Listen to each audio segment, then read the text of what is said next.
नमस्कार, आप देख रहे हैं केबीसी न्यूज।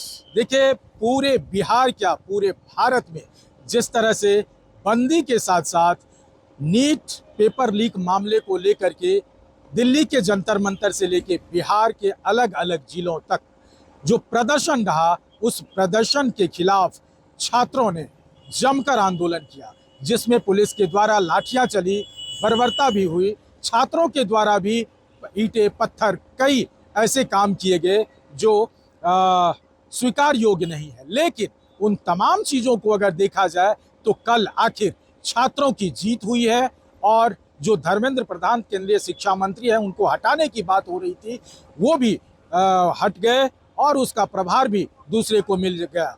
लेकिन अब आंदोलन शांत हुआ है। लेकिन आज मैं एक तस्वीर दिखाना चाह रहा हूं। यहाँ देखिए, राजद के सांसद है सुधाकर सिंह, और सुधाकर सिंह ने धरना आयोजित किए हैं पटना के धरना स्थल पर। ये धरना है और इस धरना आयोजन को लेकर के विनम्र श्रद्धांजलि की बात कर रहे हैं।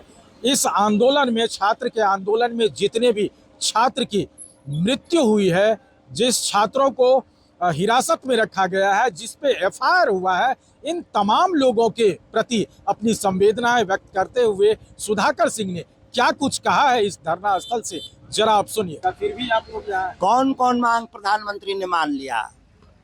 उस मांग में सबसे प्रमुख था कि पुलिसिया कार्रवाई जो हुई है आंदोलन के दौरान सभी को वापस करेंगे, एफआईआर नहीं दर्ज करेंगे, गिरफ्तारियां जो हुई हैं उनको सभी लोगों को माफ़ कर दिया जाएगा, नए केस नहीं दर्ज होंगे, पुलिस बर्बरतापूर्ण कार्रवाई के लिए माफ़ी मांगेगी।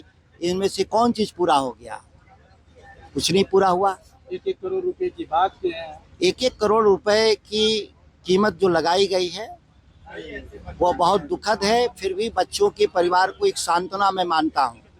वह मुश्किल से जो 20-30 बच्चे जो आत्महत्या किए हैं उन परिवारों तक ये बात जाएगा।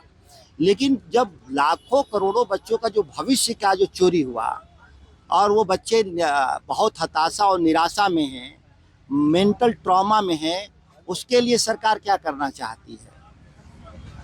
जब तक ये सारी मुवक्कल व्यवस्था को हम ठीक नहीं करेंगे तो ये रिपेयर से काम नहीं चलेगा।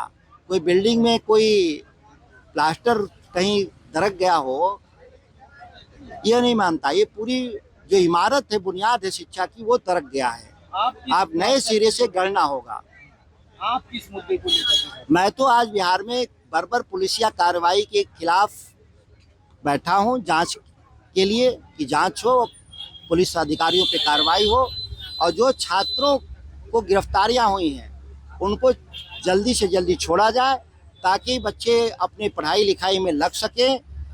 साथ ही जो बिहार में जितने पेपर लीक हुए हैं उनकी जांच करके फास्ट ट्रैक न्यायपालिका नहीं, फास्ट ट्रैक जांच करके अपराधियों को, गुनाहगारों को जेल भेजा जाए। अंतिम एक सवाल है कि कांग्रेस पार्टी के जो नेता है वो कह रहे हैं कि अब बिहार में हम बड़ा सभा करेंगे और मुख्यमंत्री सम्राट चौधरी को हटाएंगे। क्या समर्थन करती है विपक्ष? देखिए, विपक्ष तो ऐसे भी लड़ेगा, सम्राट चौधरी से हटाने के लिए लड़ेगा। छात्र और नौजवान भी इसमें सहयोग करते हैं तो स्वागत है उनका, और हम तो लड़ते ही हैं। लगातार हम लोग धरना प्रदर्शन, जो पुलिसिया फेक इनकाउंटर का सवाल हो, पेपर लीक का सवाल हो, बढ़ते अपराध का सवाल हो, भ्रष्टाचार के सवाल पे तो मैं स्वयं कितनी बार लगातार मैंने प्रेस कॉन्फ्रेंस से साक्ष्य प्रस्तुत किया। तो ये हमारी लड़ाई रहेगी और जो बच्चों का जो संगठन है वो अगर मदद करते हैं तो स्वागत है। मैं वही कहा कि अभी भी कार्रवाई एकदम, पुलिसिया कार्रवाई एकदम बदसूरत जारी है। अवैध तरीके से पुलिस हिरासत में है बच्चे, और जिनको सरकार नहीं छोड़ रही है।